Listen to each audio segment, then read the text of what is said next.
Et là, nous allons nous pencher sur, effectivement, sculpter le textile. Et nous avons la chance d'avoir avec nous Valentin Glaise, qui est docteur en histoire de l'art, chercheur associé à l'université de Rennes 2, et qui a consacré donc une thèse à Alina Shapochnikov dans sa période, j'allais dire, parisienne. Je vous en prie, asseyez-vous. Et Alina étant finalement une artiste polonaise contemporaine, strictement contemporaine d'Abakanowicz, et qui a contribué elle aussi à élargir le champ de la sculpture. Parce que, comme Ophélie le disait, vous l'a dit en introduction, finalement, quand elle a pris la décision d'exposer, de faire au fond cette anthologie de l'univers d'Abakanowicz au musée Bourdelle, c'était l'inscrire de facto dans la lignée de l'atelier du sculpteur, vraiment de la cuisine du sculpteur. Et si Bourdelle est vraiment quelqu'un qui s'est penché sur la matérialité de l'œuvre pour donner corps à la monumentalité.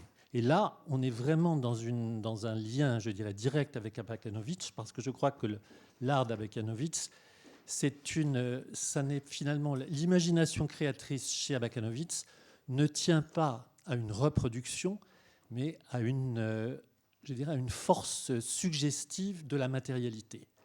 Et si j'ai bonne mémoire, dans un entretien, elle dit à un moment, j'avais conscience que je pouvais bâtir une monumentalité souple, qui était à la fois comme un bouclier qui me protégeait et qui était partie intégrante de moi-même. Donc là, je crois qu'on est vraiment dans cette logique, finalement, de la matière première, qui est en même temps une matière de la suggestion et qui va à la fois élargir, enrichir et sans doute subvertir le cadre traditionnel de la sculpture. Mais je pense que vous êtes beaucoup plus compétent que moi pour nous initier et pour creuser la question. Donc merci beaucoup. Merci beaucoup. Bonjour à tous et à toutes. Je suis très heureux d'être parmi vous aujourd'hui au musée Bourdelle pour ces journées d'études organisées dans le cadre de l'exposition Magdalena Abakanowicz, la trame de l'existence.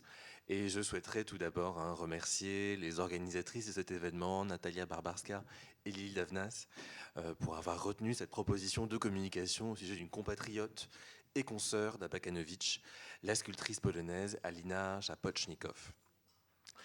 Alors le point de départ de la présentation que je vais vous proposer ce matin est une découverte fortuite, faite il y a peu, à la lecture du catalogue d'une exposition que je n'ai pas vue, je dois le dire.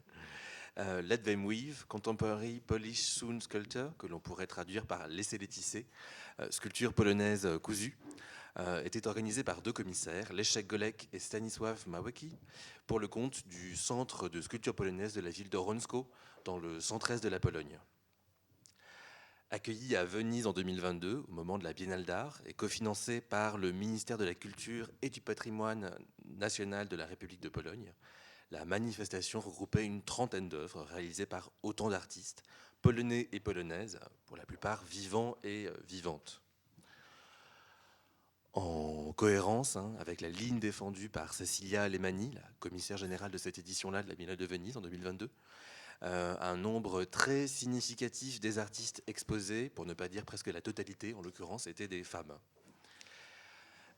Et quelques-unes parmi elles étaient des artistes historiques, à l'instar de Maria Pininska-Beres ou de Magdalena Abakanowicz, présente dans une tapisserie qui est visible ici au second plan, qui date de 65 et qui est titrée Czerwona, c'est-à-dire rouge. Or, là, vraiment, la surprise de cet accrochage, c'était surtout la présence d'une pièce d'Alina Shapochnikov, qui n'est pourtant pas une artiste coutumière de la sculpture textile en tant que telle, à quelques rares exceptions près sur lesquelles j'aurai l'occasion de revenir aujourd'hui. Dans la séquence de l'accrochage dont je montre ici une image, les commissaires avaient dû penser, je le suppose, des rapprochements entre différentes œuvres liées au toucher. La grande sculpture rose d'Ivona Demko, ici au centre, appelle par exemple une étreinte, c'est sa fonction. De même, la robe de performance pensée par Alexandra Wofnia, qui est visible au second plan derrière, et qui rappelle par exemple les travaux de mode de Yayoi Kusama des années 1960, suppose un usage, une utilisation. Et de façon tout à fait inattendue, en périphérie de cette vue d'exposition, sur l'un de ses bords, se trouve donc une réalisation de Chapochnikov.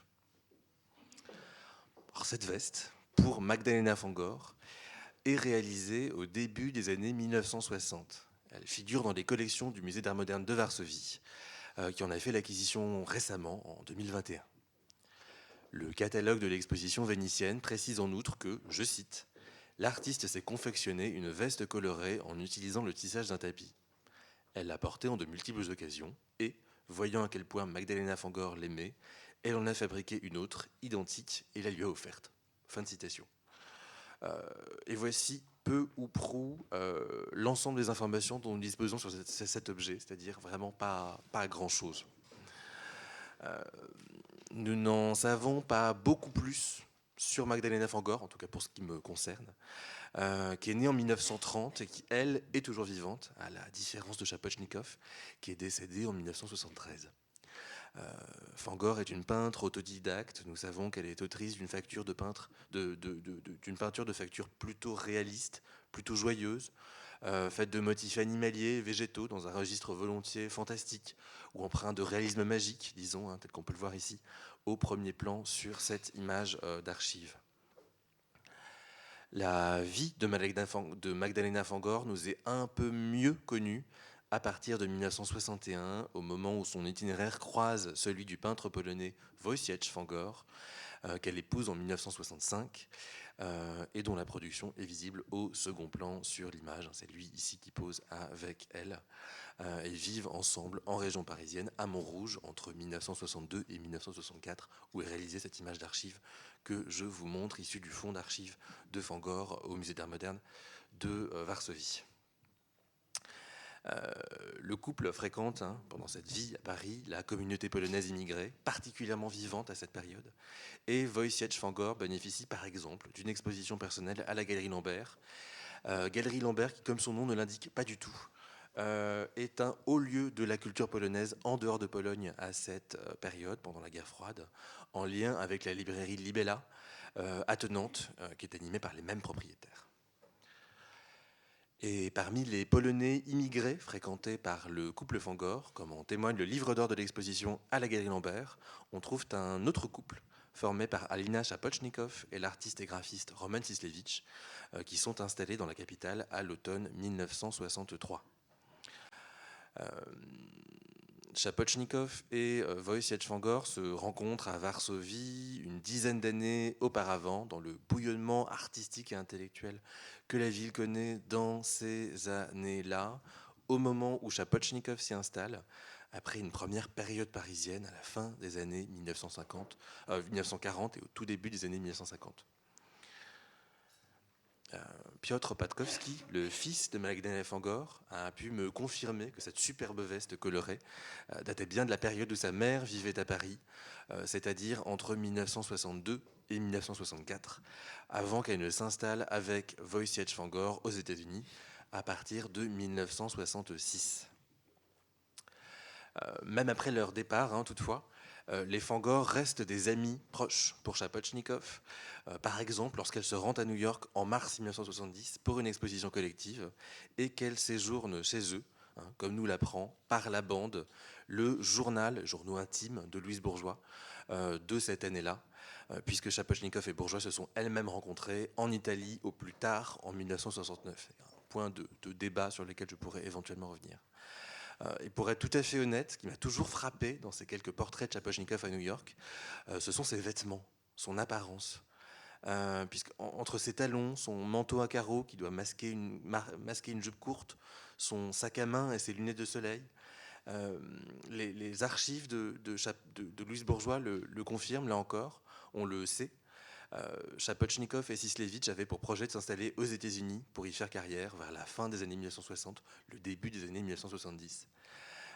Et en ce sens, on ne peut que penser que Chapochnikov, qui comme ça, déploie un certain goût de l'habillement, a dû faire état du meilleur de sa garde-robe pour séjourner dans une ville qui se situe au centre de l'échiquier artistique de cette période, au détriment de Paris dont elle souhaite partir.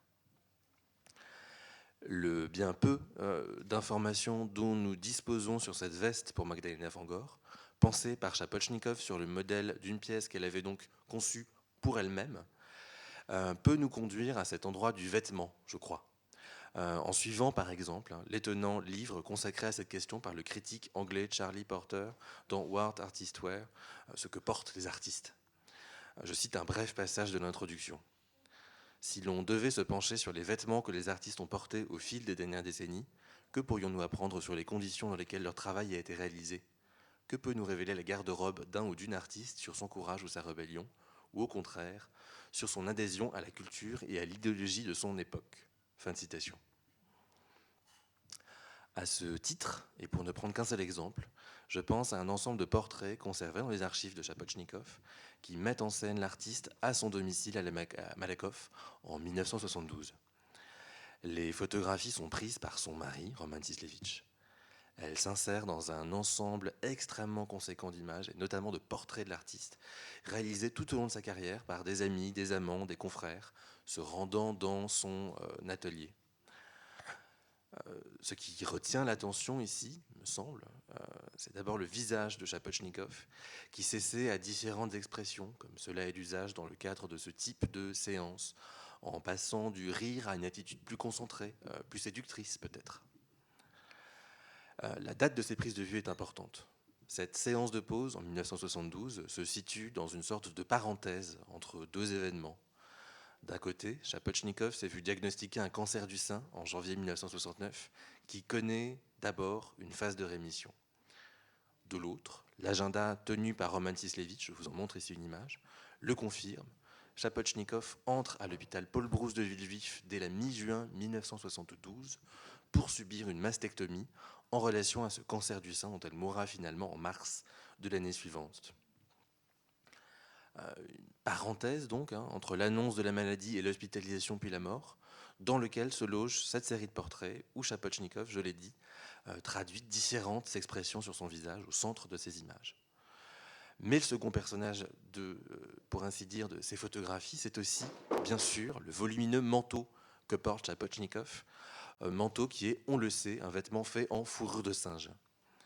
La fourrure encadre le visage de Chapotchnikov, il en dramatise l'expression, que ce soit la rire, la séduction ou un air plus retenu, une fois encore.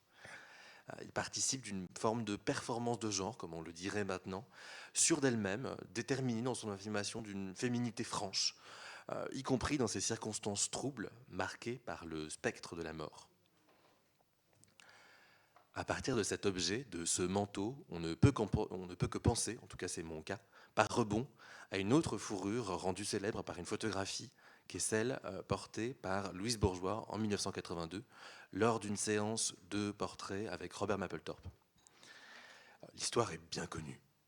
À l'automne 1982, Bourgeois se voit consacrer une rétrospective au Museum of Modern Art de New York sous le commissariat de Deborah Wye, qui est sa première grande exposition institutionnelle. Or, pour le catalogue, il lui faut un portrait. Et l'artiste se rend donc au domicile de Mapplethorpe en avril 1982. Elle écrit dans son journal, donc Bourgeois, je cite, « Je me prépare pour Mapplethorpe, manteau en singe, pantalon de satin noir, pull rose Ferrucci. » Fin de citation. Et Marie-Laure Bernadac, qui rapporte ce passage dans sa biographie de l'artiste, commente ironiquement « Rose et noir, fourrure et satin, tout un programme de séduction érotique. » Fin de citation. Il est également bien documenté, d'après les déclarations de Bourgeois, entre autres, que c'est elle qui décide de se rendre à la séance de pause avec son œuvre Fillette, cet imposant pénis en latex daté de 1968.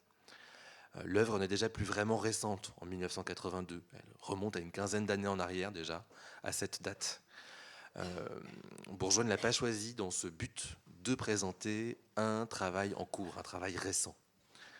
À côté du choix des vêtements, le fait de se rendre à la séance de pause avec Fillette comme accessoire vise plutôt pour Bourgeois à se donner une contenance, à paraître sûr de soi, dans une situation occasionnant chez elle un très fort stress. Enfin, même si Bourgeois s'est continuellement ingénié à dire le contraire, Fillette est une œuvre au contenu sexuel qui est évident, qui vaut aussi comme une réponse aux photographies ouvertement érotiques pour lesquelles Mapplethorpe est célèbre au moment de la prise de vue. Or, au moment de reprendre la photographie dans le catalogue de son exposition au MoMA, Le musée n'est cependant pas dupe du caractère sexuel de l'œuvre que Bourgeois tient sous son bras droit et décide de recadrer la photographie en ne laissant plus voir que le sourire espiègle de l'artiste, qui sait parfaitement ce qu'elle fait, bien sûr, entouré de son manteau de fourrure. Je souhaitais emprunter ce détour par l'histoire du portrait de Bourgeois en songeant au destin des photographies de Chapotchnikov que je commentais tout à l'heure. L'un de ces portraits est en effet choisi pour figurer sur la première de couverture du catalogue de l'exposition de Chapotchnikov au Musée d'Art moderne de la ville de Paris en mai 1973. L'accrochage penché par Suzanne Paget pour les espaces de l'Arc au Musée d'Art moderne n'est pas une rétrospective au sens strict. Il présente un ensemble de travaux récents de l'artiste qui est décédée quelques semaines plus tôt sans qu'on ne sache si elle a pu, oui ou non, y prendre part. Ça reste un point de débat. La maquette du catalogue a été conçue par Sislevitch, qui a déjà assuré le design graphique, la conception graphique de la plupart des publications monographiques de Chapotchnikov depuis la fin des années 1950. Et je rappelle en outre que Sislevitch est également l'auteur de la photographie qui sert à la première de couverture, qui est donc doublement présent ici. L'image retenue, d'une frontalité sobre, cadrée en pleine page, montre l'artiste affichant une expression concentrée, presque dure. La masse noire de ses cheveux et celle, noire encore, de son manteau sont traitées avec un très fort contraste par Sislevitch, qui donne une impression d'aplat. La fourrure en particulier semble sur le point d'engloutir le visage de l'artiste. Mais là où la photographie de Louise Bourgeois par Robert Mapplethorpe ménageait un espace de connivence, de rire pour le spectateur, pour le regardeur, la regardeuse, même dans sa version recadrée par le Museum of Modern Art, l'image de Chapotchnikov par Sislevitch retient surtout la négativité, l'expression du deuil. La mort pressentie au moment de la prise de vue a eu lieu entre-temps ici. Et avec une très grande élégance qui tient à son talent de graphiste et aussi, je pense, à une certaine qualité d'attachement. Sislevitch se saisit de ce motif du manteau en fourrure pour en souligner la puissance plastique porteuse d'une grande force affective. La fiche de l'exposition, également conçue par Sislevitch en termes de graphisme, rejoue ou redouble cette disparition du corps mise en scène sur la couverture du catalogue. L'œuvre reproduite se nomme « Envahissement de tumeurs ». Il s'agit d'une installation de sculpture de Chapotchnikov, datée de 1970, dans le jardin de son domicile à Malakoff. Confronté au cancer, l'artiste va le mettre en scène de façon tangible à travers ce type de représentation en résine de polyester, qu'elle appelle donc des tumeurs. Or ici, que ce soit dans le cas de l'affiche ou dans celui du catalogue, nous sommes confrontés, me semble-t-il, à deux images de la disparition. D'un côté, le visage de l'artiste est progressivement happé, mangé par la noirceur, quand de l'autre, son corps n'est tout simplement plus présent ou substitué au cancer, c'est-à-dire à ce qui est en train de le faire disparaître. Et la photographie endosse alors, dans ce cadre, le rôle identifié par Barthes dans La Chambre claire en 1980. Elle est un marqueur du temps, elle est un signe du « ça a été ». Le travail de Sislevitch sur la couleur du manteau, sur la première de couverture du catalogue, rejoint celui de Chapotchnikov avec une série d'œuvres créées peu avant, en 1968, à l'aide de mousse de polyuréthane noir. Tout à fait contemporaine des expansions de César, par exemple, ces expérimentations de l'artiste jouent elles aussi des propriétés chimiques du matériau, donc de la résine de polyester, qui est pensée pour des usages qui sont industriels. C'est vraiment un détournement de sa part. Mais à la différence du lidisme un peu bon enfant, des recherches de César autour du polyuréthane expansé, qui sont des performances assez joyeuses, etc., ces œuvres de Chapotchnikov exhalent un sentiment d'angoisse qui est tout à fait manifeste. Stèle, par exemple, que je vous montre ici, prend la forme d'une masse noire de polyuréthane au contour arrondi, perpendiculaire au sol, où se distingue seulement une paire de moulages de jambes en résine de polyester beige, surmontée plus haut par la partie inférieure d'un visage, également en résine de polyester. La figure semble être assise à genoux face à une autre paire de jambes située à angle droit. euh, en se dégageant d'une matière noire indistincte qui sort également de sa bouche, privée de regard. Le visage teinte l'œuvre d'une tonalité sépulcrale, redoublée par la position de la figure, la bizarrerie de la position de ses jambes, et surtout, faut-il le souligner, par le titre de l'œuvre, Stèle, tout à fait dépourvu d'ambiguïté, en appelant à voir dans la forme de la sculpture celle d'une pierre tombale. Cependant, comme souvent chez Chapotchnikov, le thème de la mort reste lié à celui de la sexualité, à l'érotisme. Comme une autre œuvre de cette série, Torse noyé, en fait la preuve. Un buste féminin au sein lourd est moulé sur le corps d'un modèle suédois, invité par l'artiste à prendre la pose dans l'atelier. Sa couleur beige et ses mamelons roses créent un contraste avec la masse de polyuréthane noir dans laquelle ils sont pris.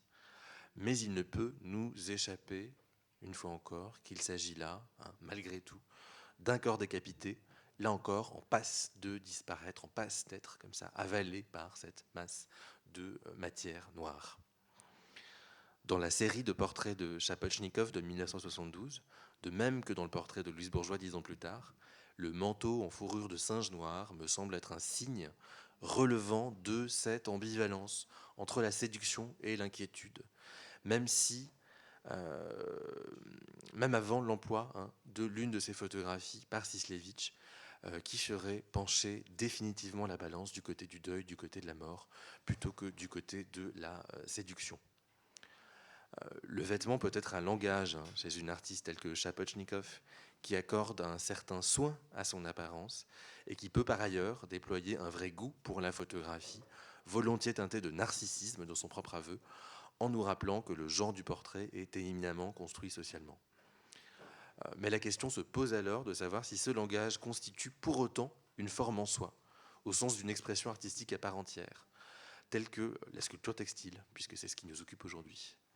Ou pour le dire de manière très simple et sans détour, est-ce que cette veste réalisée par Chapotchnikov pour Magdalena Fangor est-elle une œuvre? Est-ce que c'est une œuvre que nous avons sous les yeux ou pas? Dans une exposition récente sur le sujet au Louvre-Lens, qui tire entre autres son argument du livre de Charlie Porter que je mentionnais tout à l'heure, Olivier Gabet et Annabelle Ténez me semblent apporter quelques réponses à cette question par comparaison avec d'autres exemples. Chez Chapotchnikov, comme pour de nombreux artistes au XXe siècle qui vont chercher à confondre l'art et la vie, le vêtement peut être un outil d'affirmation de soi, peut mettre en jeu une forme de création de soi à différents degrés. Et en l'occurrence, je pense que le fait que la sculptrice se serve d'un tapis pour confectionner une veste, pour elle, puis pour Magdalena Fangor, témoigne d'un réel savoir-faire, sans doute ancré dans son histoire personnelle, dans la Pologne communiste des années 1950, où le fait de vouloir suivre la mode, entre guillemets, implique une certaine créativité. Mais pour autant, la création de Chapotchnikov pour Magdalena Fangor ne me semble pas tout à fait correspondre à la catégorie spécifique de vêtements sculpture qui est mise en avant dans l'exposition du Louvre-Lens. Le célèbre manteau d'Étienne Martin est un contre-exemple idéal ici. Créé en 1962, il est exposé dès cette année-là à la galerie Denise Breteau à Paris, où il est remarqué par Pierre Restany, entre autres. Je cite Restany, la critique de Restany de l'exposition dans Simèse. Le manteau d'Étienne Martin est l'un des hauts faits de la saison picturale. C'est le manteau d'un géant barbare, à la fois prêtre et chef de guerre, une pièce magistrale de bourrellerie, constellée de ferrures et de cordages stressés. Ce vêtement de chef de tribu a un pouvoir fétichiste intense. Les objets dont il est couvert sont des signes de civilisation. Il retrace à la fois l'histoire de la tribu et le pouvoir personnel de son chef. Fin de citation. En un mot, le manteau d'Étienne Martin s'intègre dans un système de représentation propre à son créateur, tant par son vocabulaire formel que par son imaginaire. Il s'inscrit dans une série d'œuvres que l'artiste nomme ses demeures. Il s'agit ici de la 5e, débutée 10 ans plus tôt, qui vise à recréer de manière générale le souvenir de sa maison d'enfance à Loriol, dans la Drôme. Le manteau d'Étienne Martin entre dans cette catégorie de vêtements sculpture car il s'insère de façon cohérente dans son œuvre, du côté de la sculpture, tout en conservant un usage possible, même à titre exceptionnel, comme ici sur cette image au musée Rodin en 72, du côté du vêtement. La distinction entre le manteau d'Étienne Martin et la veste parfaitement contemporaine, créée par Alina Shapochnikov pour Magdalena Fangor, tient justement à cette inscription possible dans l'œuvre. Chez la sculptrice polonaise, quel que soit son niveau de savoir-faire, la création de ce vêtement reste un acte isolé, atypique, d'ordre privé, c'est-à-dire cantonné au cercle amical. Il n'avait pas vocation à être exposé, je pense, dans un contexte artistique, avant sa redécouverte et son acquisition par le Musée d'art moderne de Varsovie.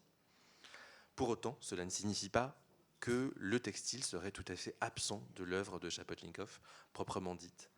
Au contraire, puisque ce type de matériau entre bien dans le cadre de sa pratique de sculptrice dans la seconde moitié des années 60, même si sa présence est rarement mise en avant. Un chemin possible pour saisir la place du textile dans le travail de Shapochnikov pourrait justement être de partir d'Étienne Martin, de rebondir sur Étienne Martin. La notion de mythologie individuelle en particulier constitue un pont entre les deux œuvres qui se développent de façon contemporaine dans des réseaux liés à la sculpture à Paris au cours des mêmes années 1960.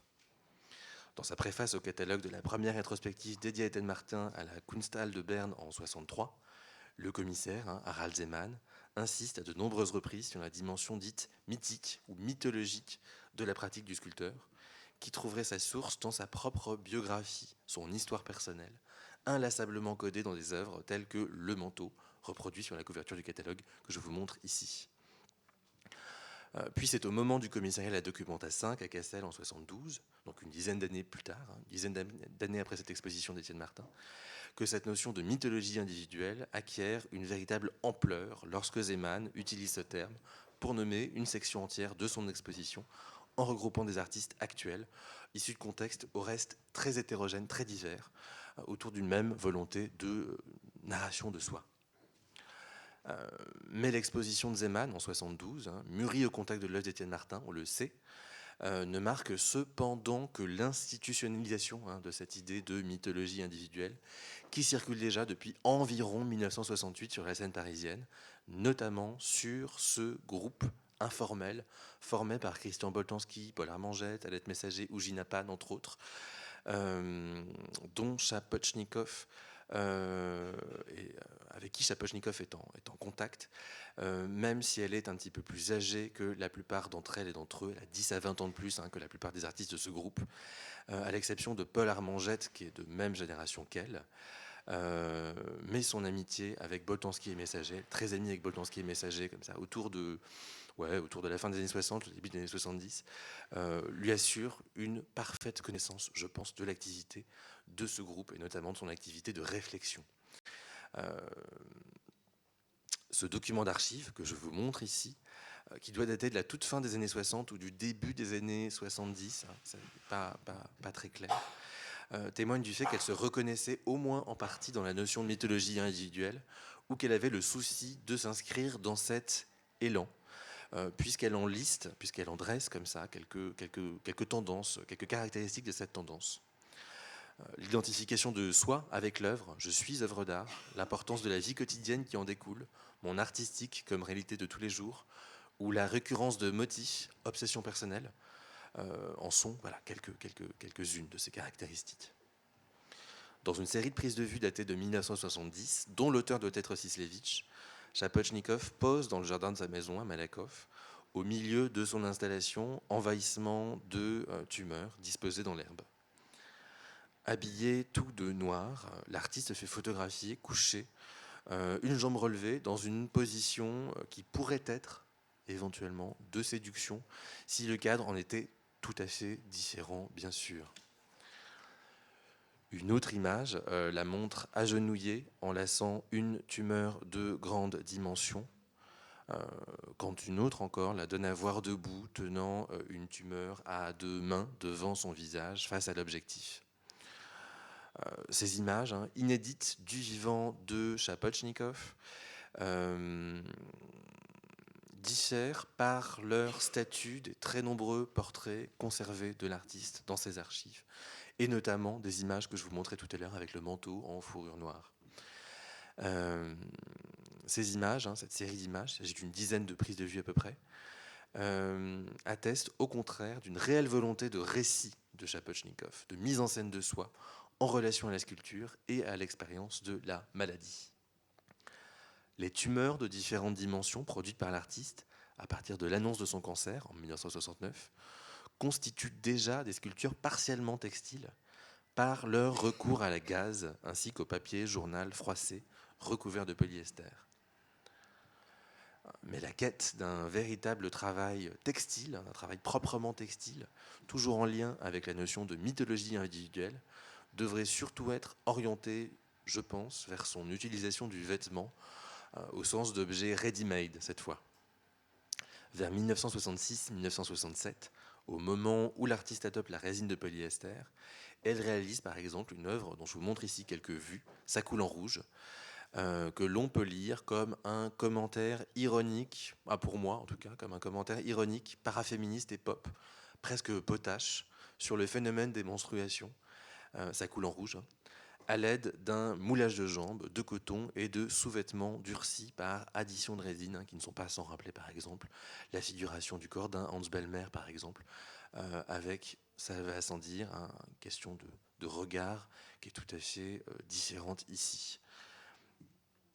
Il faut toutefois attendre jusqu'en 1970-1971 pour que le textile prenne une autre dimension proprement sculpturale, à mon avis, dans le travail de Shapochnikov, et qu'il participe d'un réel travail de la forme.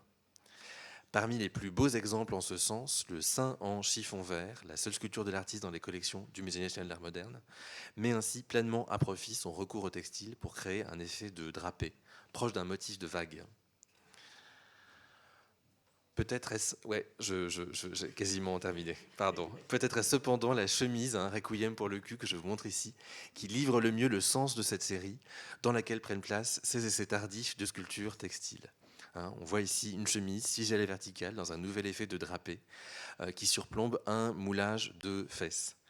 Le fait que la sculptrice parle d'un requiem, soit d'une messe pour les morts, pour cette partie de son corps, requiem pour le cul, rapproche l'œuvre de l'élégie, fut-elle, compte tenu de la zone concernée, en partie ironique, mais en partie seulement. L'usage du polyester s'inscrit dans une tentative de conservation du vivant, c'est-à-dire du périssable, dans sa manifestation la plus quotidienne, de la même manière dont son ami Boltanski affirme vouloir le faire dans son premier livre d'artiste, Recherche et présentation de tout ce qui reste de mon enfance, en 1969. Je cite Boltanski et j'en ai encore pour 2 minutes. On ne remarquera jamais assez que la mort est une chose honteuse, écrit-il, avant d'ajouter que son souhait serait, je le cite encore, de se conserver tout entier, de garder une trace de tous les instants de notre vie, de tous les objets qui nous ont côtoyés. Fin de citation. Chez Boltanski, des photographies d'une chemise ou d'un pull-over censé avoir été porté en 1949 servent à cet inventaire du dérisoire où le textile a toute sa place. En écho à ce vain projet de sauvegarde, la veste colorée, le manteau de fourrure noire, la culotte ou encore le chiffon qui traverse l'œuvre mais aussi la vie de Shapochnikov font à leur tour la preuve de cette mémoire placée dans les vêtements comme autant d'archives d'affect qui peuvent servir à la sculpture. Et pour conclure, l'œuvre de Shapochnikov ne peut être affiliée, il me semble, de façon stricte à la sculpture textile. La présence du tissu, toujours médiatisé par le vêtement chez elle, reste le plus souvent subordonnée à ce que le vêtement représente. Et seule la série des fétiches, dont je vous ai montré 2 exemples, peut-être, laisse entrevoir un recours aux vêtements motivé par ses qualités plastiques. À la toute fin de sa vie, néanmoins, Shapochnikov est invité par la Galerie Boutique Germain à participer à une exposition nommée 36 artistes et la laine, qui est présentée ensuite à Londres, en partenariat avec la fondation Woolmark, émanant de l'entreprise textile éponyme qui commercialise de la laine. Chacun et chacune des artistes invités se voit proposer des échantillons de laine sous différents états possibles, qui lui étaient ensuite fournis gratuitement en quantité suffisante pour réaliser la sculpture voulue. De là, les 3 œuvres produites par Shapochnikov dessinent les 2 voies qui se présentaient à elle en tant que sculptrice. 2 tumeurs, de 72, faites de fils de laine colorés pris dans de la résine de polyester, donnent à voir, pour moi, une simple adaptation du textile à un vocabulaire préexistant. Mais cette étrange sculpture, vraiment, qui est Hiverdou à Malakoff, en revanche, fait état d'une recherche, cette fois originale, sur les propriétés de la laine, en jouant avec ses couleurs, avec ses textures, chez Shapochnikov. Mais l'exposition à la Galerie Germain ouvre en mars et l'artiste entre à l'hôpital 3 mois plus tard. Et faute de temps, la contribution qui aurait pu être celle d'Alina Shapotchnikov à la sculpture textile du XXe siècle ne peut donc qu'être écrite au conditionnel à partir d'une œuvre telle que celle-ci. Je vous remercie pour votre attention.